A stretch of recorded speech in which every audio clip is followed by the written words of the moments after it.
ataydı gözün qara köçeyan. Qurban olum sənə özüm qara köçeyan. Mən səninəm, sən də mənim qara köçeyan. Ürəyimdə vardı yerin qara köçeyan. Ətirli çiçəyim gülüm qara köçeyan. Ətirli çiçəyim gülüm qara köçeyan.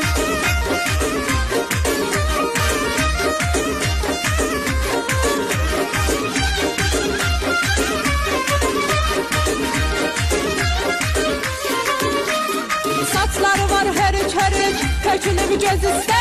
Yanağında vardı xalı, dodağı püstə. Tanrı yaradıbdı onu mələklər üstə. Mənim gözüm yoldadır, gəl qulağım səsə. Yoxdur tayı bu dünyada, boyu var bəsə. Onu görəndən boyuna olmuşam xəstə. Onu görəndən boyuna olmuşam xəstə.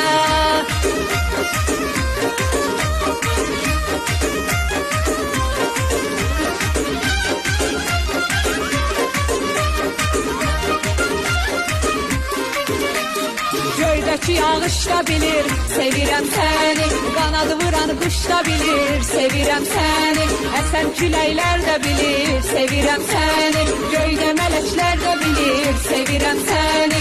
Yoxdur tayını bu dünyada, sevirəm səni. Salırsan eşqin oduna, sevirəm səni.